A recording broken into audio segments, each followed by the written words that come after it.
Hello and welcome along to another episode of this FM20 story, The Head Coach with me, Daniel. It's Season 8, Episode 7, and today we're back as promised for Transfer Deadline Day in January, as well as the moment of truth.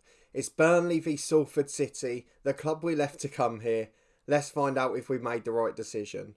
We start on the profile of Sunday Balogun to avoid any spoilers, so if you have missed any of the season so far, please do go back and check it out. We're also here because Sunday Balogun's in brilliant form and because he's the subject of bad news picking up an injury. But we'll come on to all of those things. If you are looking forward to this episode and a massive reunion with the club we left to join Burnley, please do put a thumbs up on the video. It really does make such a difference and I appreciate your continued support with the channel. Apologies for the slight hoarseness in the voice and for the pretty unkempt appearance. Unfortunately, I broke my beard trimmer and it's a bit hard to get a new one at the moment. The post is delayed, so I'm going to look like this for a little while, I'm afraid. But we'll carry on nonetheless. Sunday Balogun's out injured. He has been the saviour so far and he's just started to become a world-class striker. But we're not going to have his services today, so we're going to be relying on Tim Preaker, who's barely kicked a ball for us. But before we get into any of that, again, a massive thank you to everyone that's supporting the series. If you haven't already, please subscribe down below for daily FM20 content from my two long-term stories. And then on Sunday, of course, we've also got our two new series continuing, our FM20 network career between myself and a co-host, and then also alongside a co-host for our stadium review series, this time talking about myself and a friend trying to do the 92. We revisit all the grounds we've been to already, talk about our experience there, rank them on certain areas, and hopefully we'll be able to pick up where we left off with that one soon. I can't thank you for enough for your support with those two. There are links to the new playlists in the eye above, so please do go and check them out. They're trying to fill a void for us not having football to actually go to on a Saturday, or to play, or video games that we used to play at a mate's house on a Friday after recording our little podcast. So we're just trying to fill that little void. So hopefully you'll enjoy it as much as we have. It certainly kept us sane, and hopefully you'll enjoy it as well. And I've also got breaking news from this series. Should my maths be correct, we'll have 2 more episodes from this season with Burnley, providing a couple of other things don't happen. Regardless, we will have a live stream next Tuesday. I won't promise the time just yet, but it will either be a summer transfer window, could be a playoff campaign, could be a relegation clash, but either way we will have a live stream next Tuesday from this series. I'm off work for 2 weeks from next week, so hopefully we'll be able to get a couple in during that time. And fingers crossed we'll have Sunday Balogun fit again by then. But let's go back to Burnley today. We've been a couple of months since we've been here and we've obviously got a lot to get through. A big reunion, lots of good form and good results to go through with Sunday Balogun at the helm of that. And then of course we've got Transfer Deadline Day too, our new director of football at work. He's already made one big sale, we'll look at that in a moment, and he's tried to sell a couple of others which haven't gone through. So let's start with the transfer screen. We've got 1 day to go in the January window. Bailey Peacock-Farrell, third choice keeper. He's leaving to Colorado in a couple of weeks' time. In fact, just 4 or 5 days now. 325,000. We've got a bid for a central midfielder in. We've had some bids for Ross Marsh, a young centre midfielder. They've been rejected. Manu Garcia had a bid accepted for over £20 million. He rejected a move to Russia. But the one that has gone is unfortunately Jamie Shackleton. £22 million up front, potentially 28.5. As a 27-year-old midfielder, was doing a really good job for us. He scored in his final game in the FA Cup, and I'm afraid that he is no longer here. So he's gone off to Bournemouth in the Premier League. We can't begrudge him that, but he's not even in the squad there, which is really frustrating. In terms of outs, we've also had Alan Campbell, another central midfielder, go. He's gone on loan to our former club, Charlton. He's actually picked up a long injury since, so we haven't lost out on too much there. And then coming in, we've got 1 player on loan and then a couple of youngsters and 1 backup player as well. So we've got Barry Gobble from Manchester United, probably the replacement for Shackleton, but nowhere near as good. 3-star ability, 5-star potential, 18 years of age and England under-19 international. And he looks like he's going to be a decent player in the future, but probably not good enough to be starting every week for us, which is what he may have to do. We've then got Glenn Stevens, who is the other man that may come in. He's actually a natural striker and number 10. This is where he'll feature mainly for us. So if Manu Garcia goes, he'll come in there. If not, we either have to play Gobble in the holding midfield role, where Shackleton was before, or we drop Manu Garcia there and play Glenn Stevens as the number 10. So I think I'm more inclined to play this guy. He's a permanent signing. He's a bit more front forward thinking, and he might just help us out with a couple of goals. He's played on loan for Bristol City at this level, got 1 in 3. He came in for not even £500,000. It's a really good deal for us, and I think that might be a little gem picked out by our director of football. So we'll wait and see how the season goes on. He's had a little knock, so a bit of a stop-start first couple of weeks at the club. The other two, probably not even worth looking at. Trevor O'Callaghan, a young player's come in. He's then gone back out on loan to Exeter. And then we have one more as well. What was his name? It was Kelly, I'm pretty sure. John Kelly from TNS. £3,000, 18 years of age. He's not going to make it. It's a low-risk calculation, isn't it, from the director of football? Probably even the head of youth development who signed him. So fingers crossed we'll have a big deadline day to go with it. More on the inside than the out, particularly as we've got so much more money available now. That leaves our transfer budget at a pretty astounding amount. 22 million, nearly 389,000 in the wage budget. That player on the loan list, he looks decent. We'll have him. Consistent performer, we need a few of them. But otherwise, let's go and look at the schedule. Because Burnley are flying. We are in 10th place in the Championship. We've flown up the league since the last episode. We've overtaken Salford. Charlton are up there with us. They're doing very well. And there's now 6 points separating us and our former club. It could go down to 3 today, of course. They've really struggled since we left. We've been flying since we've joined Burnley. And I'm really pleased this has turned out to be as easy as I thought. We're now actually just 5 points off the playoffs. So our live stream on Tuesday might not be a transfer special. It might be a playoff campaign. We're definitely not going to get relegated. We're 15 points clear of that, and I have no concerns with that whatsoever. But otherwise, things looking really, really good for us. So against Salford today, it's going to be a massive moment for us. But let's have a look at the form we've got coming into it. I'm not going to talk about the games in detail, but you can see it's a sea of green. So since you were last with me for our final game with Ireland, where we checked up on our progress at Burnley, we won 3-1 against Wimbledon, 1-0 against Cardiff, lost 3-1 at Blackburn, the first disappointing away defeat, a 3-0 win at home to Hull, Sunday Balogun again amongst the goals, Manu Garcia with a winner at Sheffield Wednesday, at home to West Brom, we got outclassed to be honest, before an emphatic 5-0 win at Fulham, Balogun with a brace, Owen Edmonds coming to the party, Rob Simpson's popped up with a couple at centre-half as well, 2 all away at Reading on Boxing Day, scored in the 93rd minute, thought we'd won it, conceded in the 94th. Naivety at its best there. And then a 1-0 defeat at Barnsley, probably the most disappointing result so far. But then into this month, it's been a really good spell. The only disappointment was losing to another former club in Charlton. But we won 3-0 at home to Hull in the FA Cup. We won 3-1 at home to Luton. Tavares coming in and getting a brace in that one. 3-0 at home to Stoke. Shackleton with a goal there just before he left. A 2-1 win away at QPR. Tavares and Simpson with the early goals there. A 2-0 defeat at Charlton. 2 of our former players, both centre-halves, getting a goal. And then a 2-0 win at home to Sheffield Wednesday last time out. Jamie Shackleton scoring the opener in his first game for the club. At the time we thought it was going to be Garcia's last game as well. Though thankfully he did reject Spartak Moscow. If we'd lost both, I think we would have been in a bit of trouble. But as it is, we're looking good at the moment. Salford today missing Orlando Charlesworth. We're missing Sunday Balogun though, so we're missing the bigger player here. I'm not sure if Salford have done much business in January. I will keep a little eye out just in case. Maybe they've got some massive signings coming in for big money. Oh, they have as well. They have been busy. 5 signings. 1 on loan. 3 pretty big money deals, so I'm expecting to see a few of those in the squad today. That's impressive. They didn't do that for us. So I'm guessing the manager's in charge of the transfers there, Gary Holt, rather than the director of football. Because if it is still Chris Casper, he wouldn't have done that much work. Although, hang on a minute, Chris Casper's not there. He's gone and they're relying on a technical director, Brendan Clifton. He's pretty good. I can see why they're doing better now. So Salford City signed some good players, but we've still overtaken them in the league, and this game is going to be massive. We've got Tottenham in the 5th round of the FA Cup. That's going to be a big one as well. But let's not worry about that for now. Let's go and face Salford City, our former club. If they beat us, everything will have been proven wrong. The fact that we left Salford, the fact that we had the chance to improve to finish above them in the league, it will all be put on its backside if we lose this game. We have had a slight tweak to the formation. Higgins coming in for Tavares, who was struggling on the right wing. Higgins playing, making it a more symmetrical shape. I hate asymmetric formation, so this works really well for us. But my big concern is Preaker coming in. Hasn't started a game for me yet. Hasn't scored a goal since I've been here, I don't think. And he is now up front due to the lack of availability for Balogun.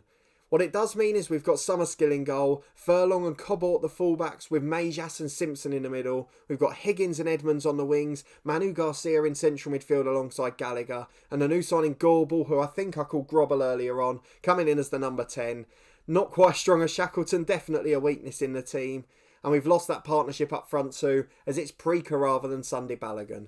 So in we go, same tactic for Burnley, balanced mentality but with very good players. Glenn Stevens on the bench potentially making a good start.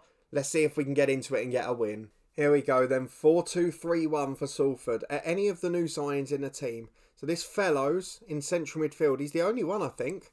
All the rest of them are there. He's a decent player, Fellows, but nothing special. Richardson, Milton both on the bench, we don't recognise them. The rest of them pretty much as you expect. McKillop playing further forward, he's electric quick. Furlong's got a bit of pace about him as well though. So let's ask the lads to pick up where they left off and hope we can get another good home win. 15 gone. It's been a really disappointing start, but we have got our first highlight now. Manu Garcia exchanging passes on the right into Edmonds, who heads in. And it doesn't matter how badly you play as long as you get goals. I did get worried earlier in the window because Edmonds was out injured. We got a massive offer for him and unfortunately he failed a medical. He was on his way. Our director of football was trying to sell him. I think it was something ridiculous. It was in the 20s, 30s millions of pounds.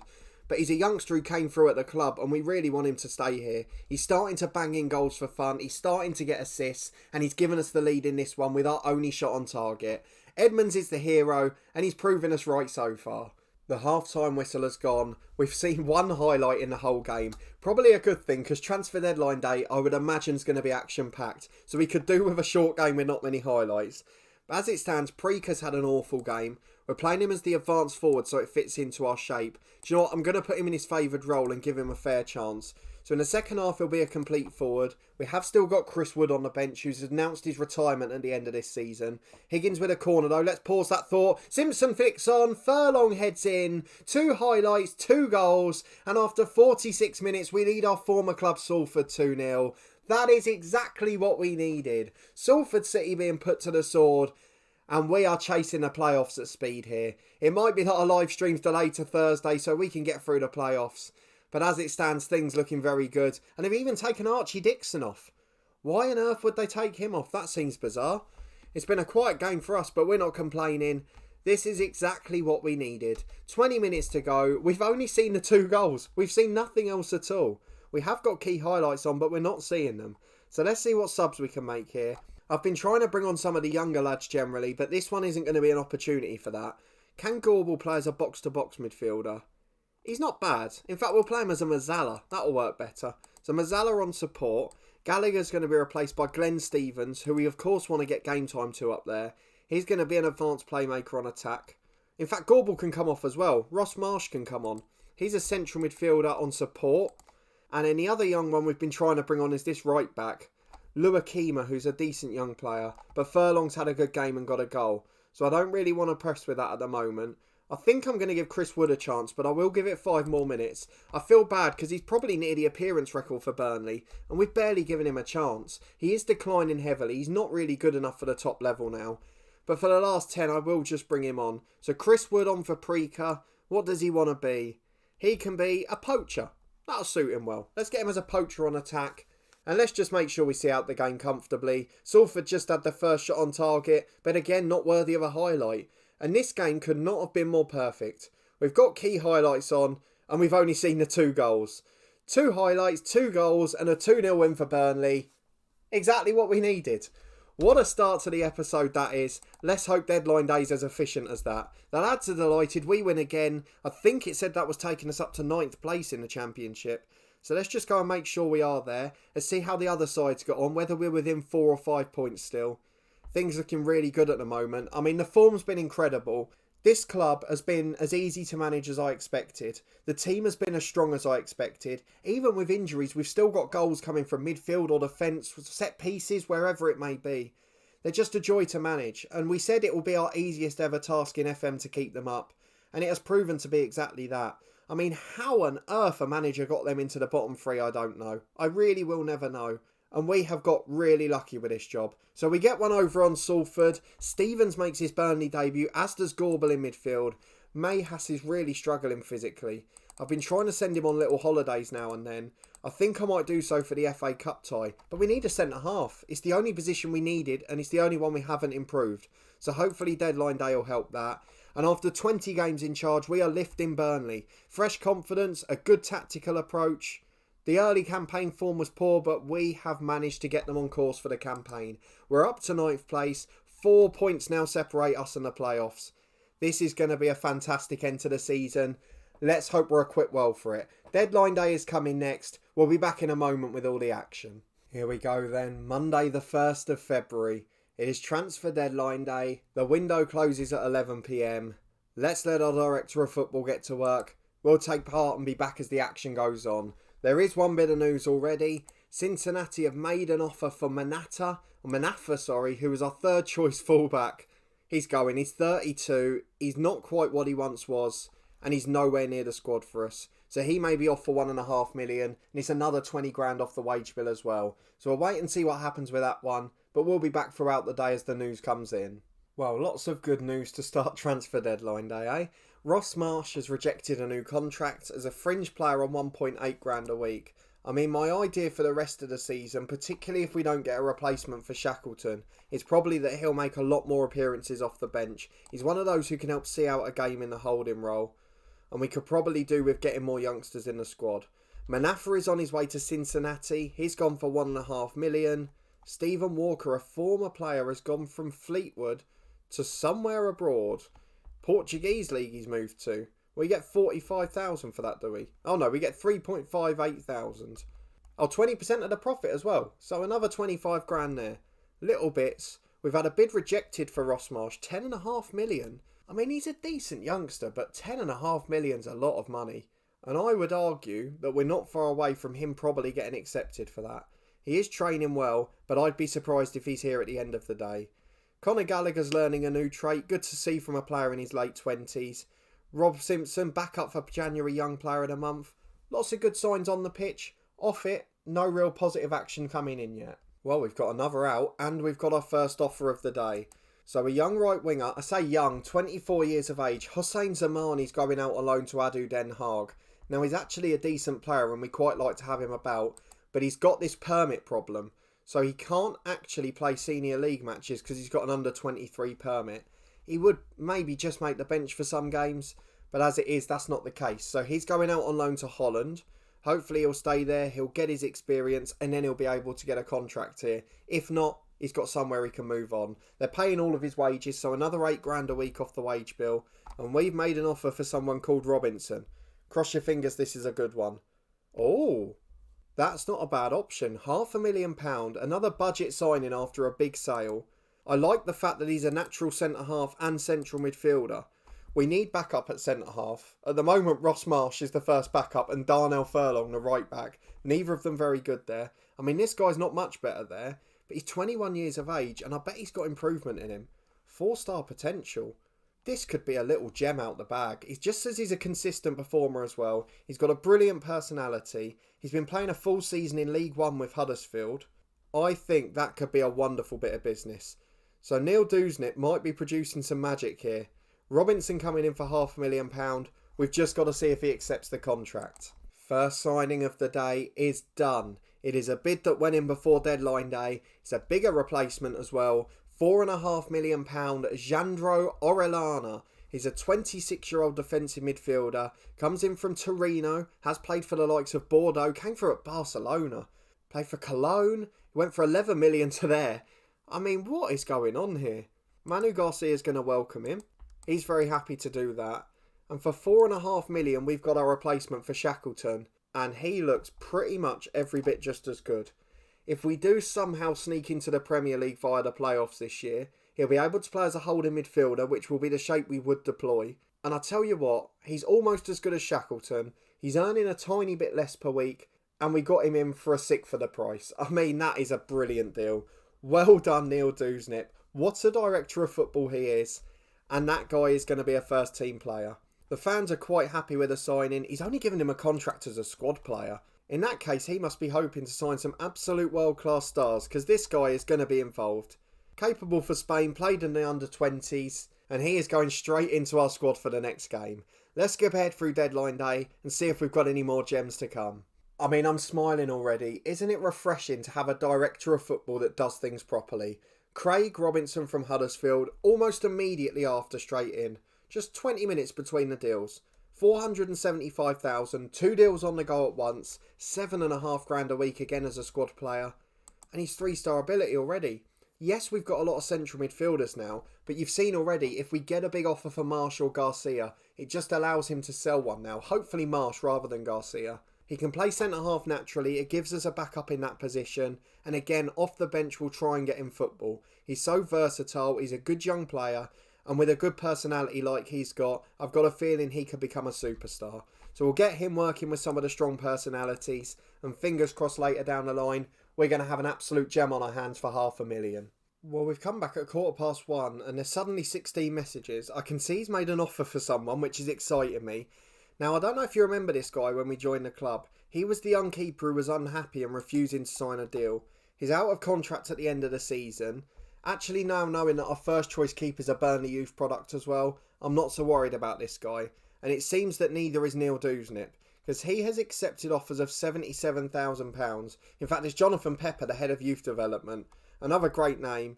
But as long as we get a bit of a sell-on clause, there's some for bigger money that he hasn't given.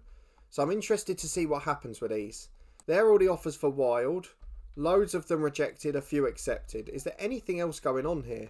So the only thing that's left aside from that, there's a lot of clubs from abroad bidding for free, is Dewsnip making an offer for Monchu, and we've seen at the top is accepted.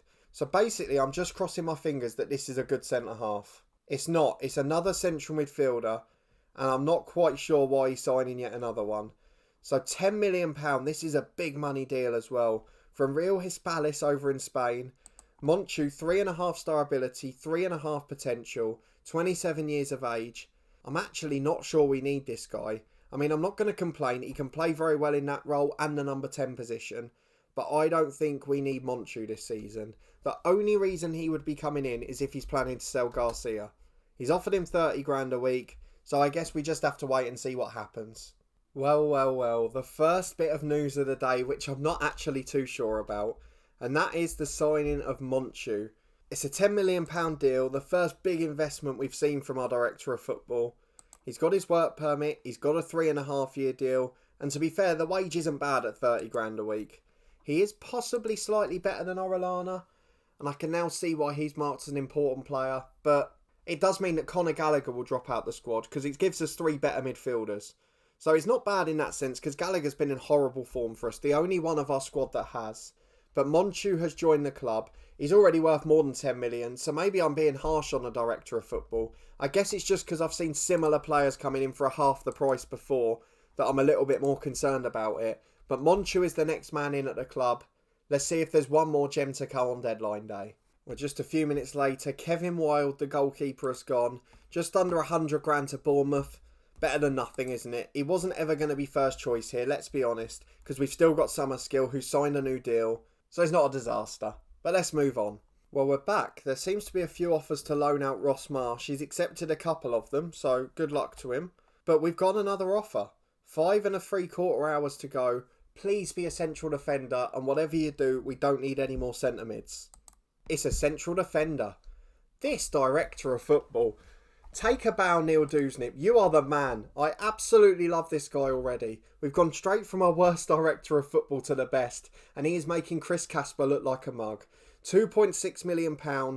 Brentford centre-half, 21 years of age. 3-star ability, 4-star potential. Perfect for a first backup for now. Perfect to work under somebody else, mould him into what we want. Has played 9 starts in the Championship, 10 off the bench this season. Can cover right back, can cover holding midfield. I don't know what to say. He is absolutely brilliant. Squad player, 5.5 grand a week. This director of football is my favourite ever on FM. As I say that, we've also got some news going the other way. Ross Marsh, the young midfielder, the one who just rejected a new deal, has gone to Huddersfield. So hopefully he'll get some game time in League One. Although it does say there he's going to be a fringe player. So that's a little bit of a worry for us.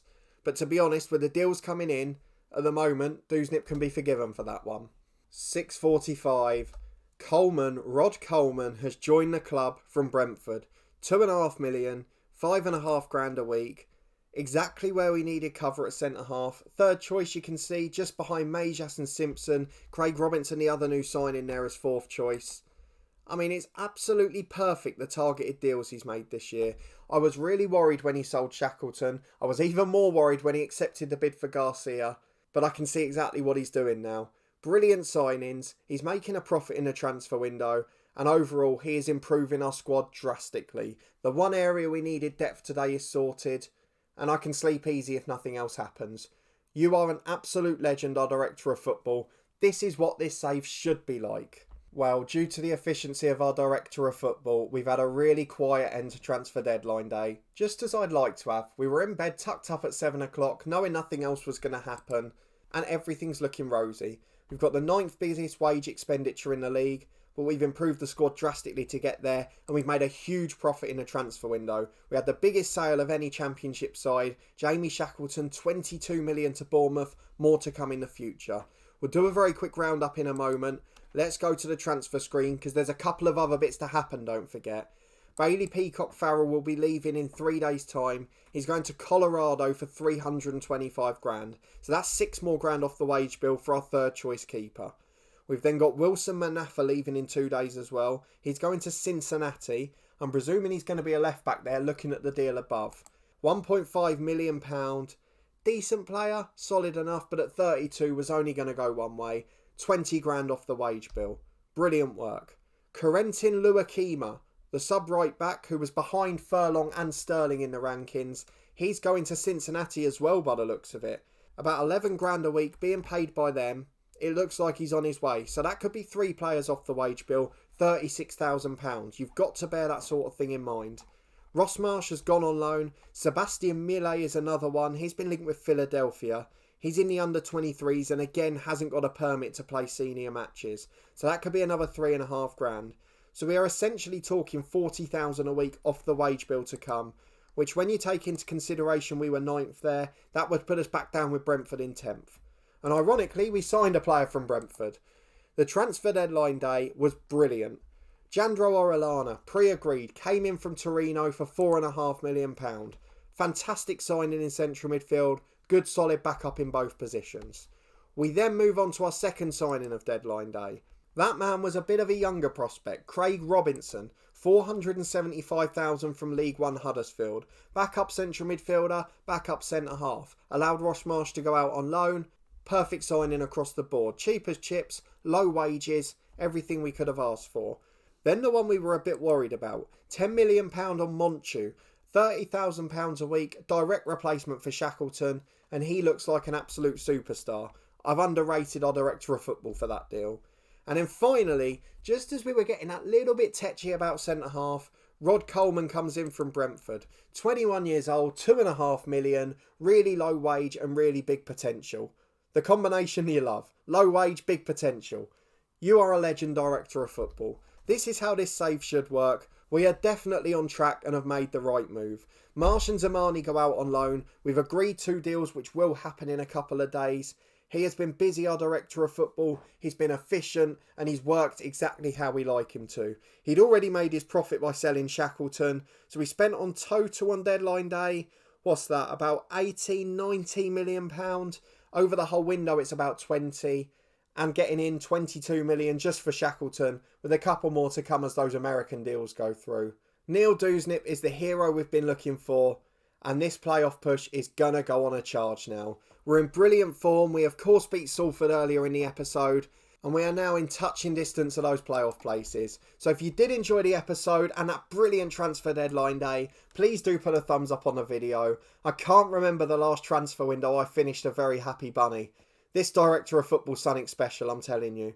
We're going to ignore the FA Cup tie just because I'm intending to go out now. We've got a big tie, let's get the money and we'll go out. We haven't got a strong enough squad to do that. The backups will play in that game. So we'll come back about halfway between now and the end of the season. One of those ones in March where we're playing against a playoff rival. I'll find the best one and come back for it. And then we'll have our final game of the season on Saturday. And then on Tuesday it will either be the playoffs or a transfer special. So we might well have our live stream then. If not, it will be Thursday. But we have got a big week to come in this series. Again, if you are looking forward to that and you don't want to miss any of the action, please do subscribe down below and turn that notification bell on if you haven't already. You'll get alerts as all the daily episodes release from this series and our other One Club story with Dorking Wanderers. I'm really enjoying my time in that one as well. We've got our end of season review tomorrow before a big transfer special on Friday.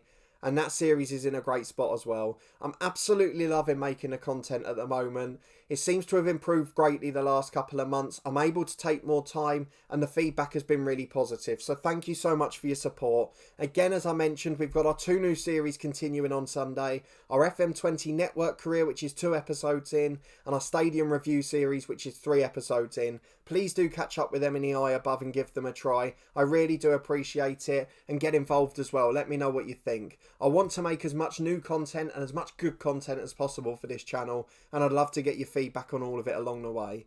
But a massive thanks for watching and your continued support as always. I really do appreciate it. And hopefully we'll be back for a playoff charge next time, as fingers crossed all of these new signings will have gelled.